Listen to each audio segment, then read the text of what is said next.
Un buen día está hecho especialmente para contar historias. Y bueno, para contar historias tenemos amigos, y para ayudarnos a mejorar cómo contamos historias, también es que hacemos un buen día. El amigo, ya lo conoce, Licha Bregant, es consultor de creatividad y comunicación. Implementa transformaciones en equipos de trabajo mediante capacitaciones sobre storytelling y coaching creativo, y desarrolla un programa que se llama Proyectos Creativos Bien Contados para empresas, instituciones y marcas que se interesan por conectar con sus públicos de una manera innovadora y disruptiva, como intentamos hacerlo nosotros en cada una de las propuestas que confluyen en este proyecto que se llama Un Buen Día y que va de 10 a 12 todos los domingos por Vorterix Rosario 102.1 o www.vorterixrosario.com. Bienvenido, Licha, para hacer hoy la columna de storytelling, Así es, bueno, buen día para todos, buen día, Fede. Buen día. Hoy nos convoca nuevamente el storytelling y esta gran pregunta que siempre está dando vueltas: si una historia puede cambiar el mundo, ¿no? Claro, esa era la pregunta que había quedado picando en otras oportunidades y que inspira a veces también, porque muchas veces cuando uno habla de estos temas y lo hace en lo cotidiano, ¿viste? Suena a una suerte de predicador o te confunden con el Claudio María Domínguez del barrio, ¿viste? Y si bien hay esto de extrapolar o llevar a los extremos, no siempre es positivo. Por supuesto que los estereotipos tampoco lo son. Creo que hay posibilidades, ¿no? Más allá de que suene tarado, ¿no? En esto de que decís, mirá, si yo no estoy comiendo y vos me venís con una historia que voy a cambiar al mundo, no llego a fin de mes y flaco, y bueno, hay que pensar desde otro lugar, hay que ponerle pilas, todos tenemos quilombo, todos tenemos problemas, todos lidiamos con el alquiler, con la renta, con los pañales y con las cosas que nos toquen a cada uno, con el jefe, con nosotros como propios jefes, con los clientes, con los proveedores, o sea, todos lidiamos con esas cosas. Si no pensamos que una historia puede cambiar el mundo, ¿para qué estamos acá? O sea, ¿para qué vinimos, no? Así que cambiemos el mundo, Licha, ¿cómo lo hacemos? En primer lugar, haciéndose preguntas. Decía, me haces acordar, no estaba en los papeles, pero Cortázar decía que nosotros cada vez más vamos involucionando como humanidad, porque estamos cada vez perdiendo la gracia de preguntar mejor. Claro. Cada vez somos peores preguntadores. Bueno, yo amo preguntarla, me gusta mucho el formato de entrevista, me gusta hacer de nexo para que las cosas y la información circule, así que contá conmigo en esto de preguntar, volver a preguntar, quedémonos en la edad del porqué, bienvenida sea esa fase y tomemos como lo hace uno de nuestros productos, nuestros proyectos, el proyecto inicial, el Confuso, que es uno de los vinos, en esa instancia, ¿no? De la confusión como momento previo a la claridad. Confundámonos, ¿no? Preguntémonos, cuestionémonos en el buen sentido para ser mejores a raíz de eso. Y por eso es que estás acá, valoramos tu laburo, valoramos tus ideas, valoramos tu manera también de llevar adelante esto que en el mundo material a veces suena como algo descontextualizado, pero creemos que las ideas cambian el mundo y de hecho es muy factible ponerlo en práctica y de hecho es muy rentable también ponerlo en práctica. Empecemos a avivarnos de eso, ¿no? Que lo lindo, lo sano, lo nutritivo espiritualmente también es un gran negocio, que es un gran capital, que es una gran inversión, ¿sí? No sean giles, no se dejen engañar por la que nos quieren contar. Así que volvamos a la poesía, que también hay una renta ahí. Volvamos a la columna, más allá de esta apología del espíritu que acabo de hacer. Bien, la columna de hoy tiene que ver con la columna de storytelling, de esta cuestión de contar historias. Realmente puede darnos un montón de herramientas. Y armando la columna para hoy, no puedo despegarla de un proceso de trabajo que estoy realizando, que es empezar a documentar lo que es definiciones de creatividad, que voy trabajando a través del tiempo con diferentes equipos y demás, y me encuentro con una definición siempre presente de Steiner, un tipo de literatura comparada impresionante, un yanqui, que entre una de muchas definiciones dice Steiner que la creatividad es el arte de los comienzos, ¿no? Y acto seguido plantea esto que me parece habilitante para lo que es hablar de las historias. Él dice que existe la creatividad, existe la creación estética, existe gente que pinta un cuadro, existe gente que escribe poemas, gente que se hace preguntas cada vez mejor, porque existe un primer relato de la creación, una primera historia que fundamenta cómo inició todo. Él dice, si no existiera ese primer relato en el ser humano, no existiría la recreación del acto, ¿no? La creatividad es recrear esa historia primigenia. Las religiones, justo hablabas más de María Domínguez, pero cada religión tiene un relato fundacional, cada población, cada tribu, cada ateo, cada pragmático, cada persona tiene una versión de cómo se inició el mundo. Y la gran pregunta... El problema y la gran pregunta nos las hacemos los agnósticos. Bien, ¿no? Y la pregunta que te quería traer, y que no quiero que me la respondas ahora, sino sobre el final, te voy a dar el changüí ya estás en el código tinelesco, ¿no? No me lo contestes ahora. Y no me lo contestes ahora, sobre el final te voy a pedir la respuesta, así que lo vas a poder ir procesando. ¿Cuál es la historia para vos, Federico de Schneiderwin, la explicación, el relato que explica cómo se inició todo, ¿no? ¿Cuál es la historia, el relato, el cuento que vos te contás íntimamente? Nadie dijo que sea sencillo, pero te lo dejo picando. Dale, va a picar un rato largo. ¿Por qué es útil esto?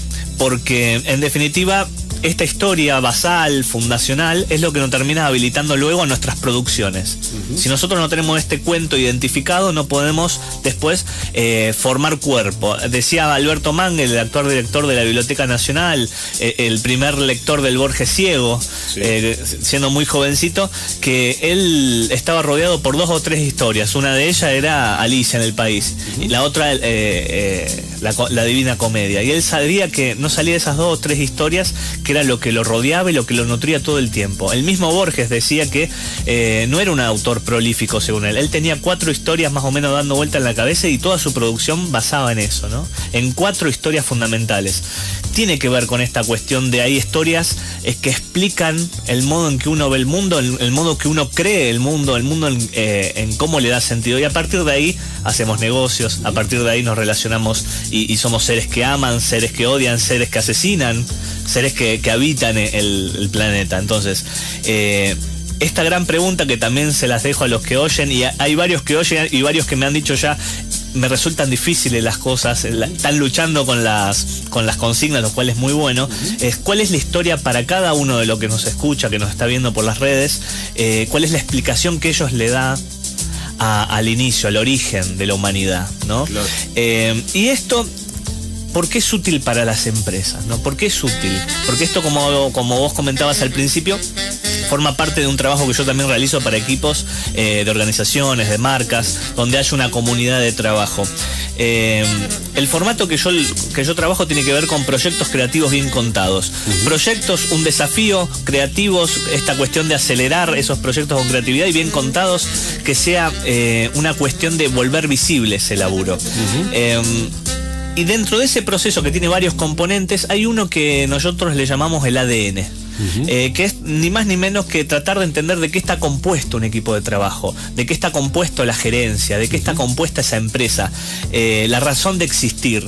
Y para poder poner un ejemplo muy claro, hoy traje un caso de no éxito, claro, de cómo se entienden las historias en las marcas, en las organizaciones, y de un titán, la segunda marca a nivel mundial de bebida cola, que ya imaginarán. ¿Cuál es? ¿Cuál es? Una marca ligada a la juventud, la otra más a la familia, la primera de todas. Que la contó mal de alguna manera, ¿no? Esta historia que quería contar, o sea, y cómo funciona eso. A mí a veces me invitan a hablar del proyecto nuestro, ¿no? De Contento Wines, y me dicen, sí, trae tu caso como caso de éxito, y yo le digo, como parafraseando al negro Fontana Rosa, ¿no?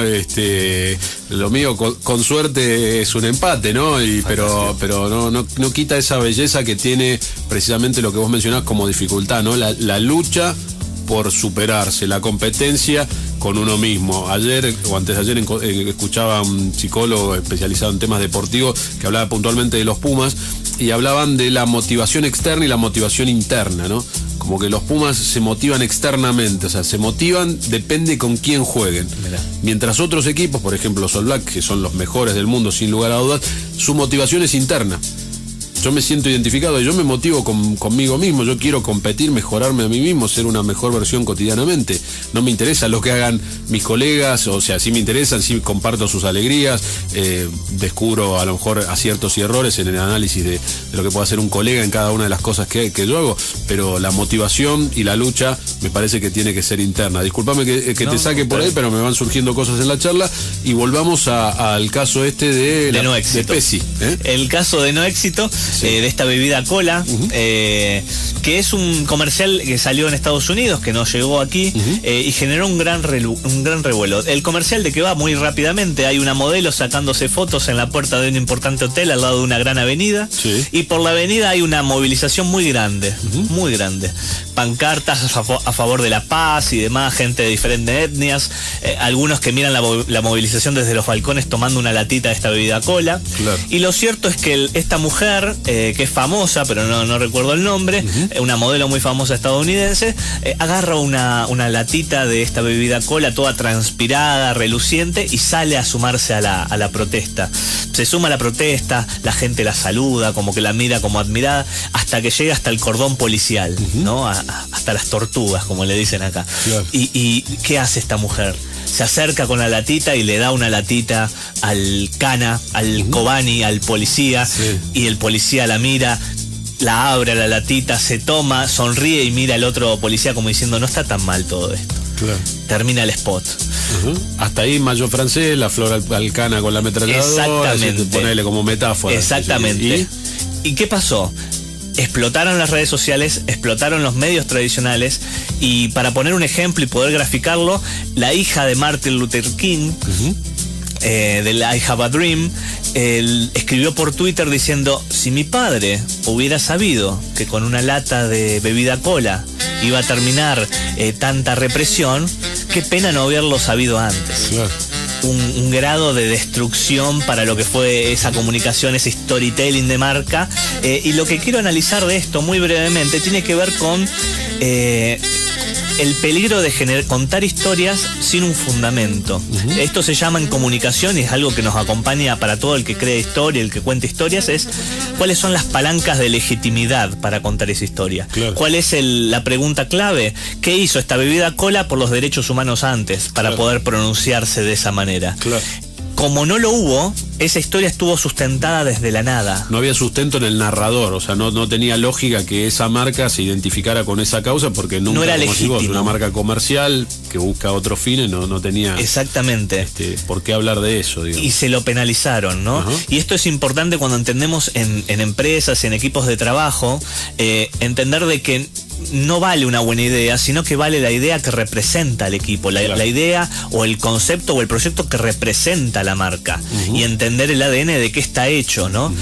Esta incongruencia de esta bebida cola, que no está hecho de los derechos humanos, que sale a contar una linda historia, le pega una retrocedida monumental en las primeras planas de todo el mundo a una bebida de primeras planas de todo el mundo. Entonces, es un caso de no éxito muy interesante, en donde vemos que hay una buena historia contada por una voz que no está legitimada. Claro. Y eso hoy por hoy, con las crisis de representación que existan en el mundo, es muy importante a tenerlo en cuenta. Bueno, si querés contar una buena historia, entonces primero fíjate qué es lo que vos podés contar, ¿no? Desde qué lugar lo vas a contar, ¿no? No seas incongruente, ¿no? El famoso mejor que decir es hacer, ¿no? De alguna manera también. Exactamente. Así que, dicho esto, la importancia del storytelling, la importancia de entender el ADN que puede tener cada persona, cada organización para construir proyectos y volverlos visibles a partir de su ADN, no es más ni menos que entender cuál es la historia que te es fundacional.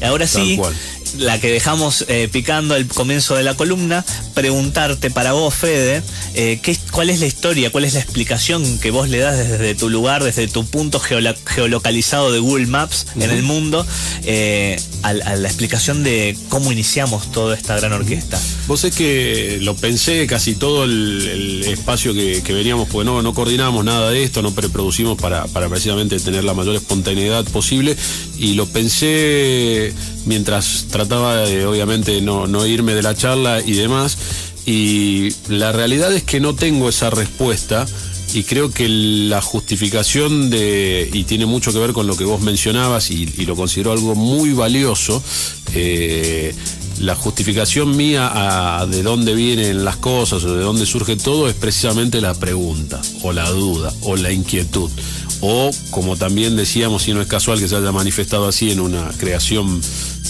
propia, digamos, la confusión, ¿no? Creo que ese es el origen de las cosas, es el gran dilema que tenemos que abordar quienes no seguimos dogmas, ¿no? Por eso te hablaba antes del problema clave de los agnósticos, ¿no? Cuando no aceptamos las cosas que vienen dadas por algún sustento dogmático, caemos en la complejidad de darnos nuestro propio sustento, lo cual es a priori difícil de afrontar, pero a los que nos gustan los desafíos quizás sea también la razón de mi existir, ¿no? Esa darle un sustento a algo que creo que no lo tiene. Tú eres la razón de mi existir, canta el bolero. Claro. Y es un poco esto, ¿no? Entender que el ejercicio, y es un poco el ejercicio que le regalamos a los que nos están escuchando, y a los que nos van a consumir luego en las redes, que son muchos, es cuál es la historia para ellos que explica el cómo se inicia todo, esta cuestión del origen. Porque a partir de ahí, a partir de las pequeñas configuraciones que tenga ese relato, o del relato que compren, que gusten, que se sientan cómodos, que los represente, es lo que va a terminar habilitando toda producción futura, le hace negocios, le hace emprendimientos, toda expresión. La vida. La vida misma, capitalista o no, comercial o no. Así que esa es un poco la tareita, la consigna para las casas. Inténtenlo en sus casas, el anti-Tusam que proponemos desde hoy en esta. Yo creo que esto, al revés de lo que dice el personaje que vos citás, no puede fallar. No puede fallar. Siempre pensar no falla. Créeme que no te falla. Pensar, analizar, bucear en lo profundo te va a parar en otro lugar que siempre va a ser mejorador del que estabas, en el que arrancaste. Así que esa es la invitación también de un buen día. La invitación es a que nos cuentes esto que te decía Lisandro en las redes de él, sí, Lisandro Bregant, bueno, en todas las redes buscalo que lo encontrás, en las redes del programa, así @un buen día es en Twitter, un buen día en radio en Facebook. Contanos respondenos esta consigna, esta pregunta para ejercitarnos mutuamente. Bueno, si tenés ganas de que la creatividad y el storytelling potencie tu organización, tu proyecto o tu empresa, Lisandro también tiene un entrenamiento llamado Proyectos Creativos Bien Contados, donde por medio de la creatividad y el storytelling aplicado a equipos de trabajo se generan algunas soluciones de gran impacto. Si podés coordinar un diálogo para saber de qué manera se puede implementar para tu caso particular, para tu empresa, para tu organización, para tu proyecto, por medio del WhatsApp, sí, es 11 307 31011, 11 307 31011, o por correo electrónico a contacto@lisandrobregant.com, B larga y T final. Y bueno, y como te decía, también en las redes lo podés encontrar. Gracias, Licha, una vez más por activar neuronas, por compartir esta visión de que es posible mejorar el entorno contando buenas historias y masajeando un poco el cerebro, ¿no? Para que funcione de mejor manera. Gracias por venir, Licha. Bueno, gracias a vos, Fede. Bueno, un placer tenerte acá en el espacio. Nos inquietamos, nos potenciamos, nos motivamos con el aporte de cada uno de los amigos que compone esta mesa. Vamos con una buena canción para un buen día.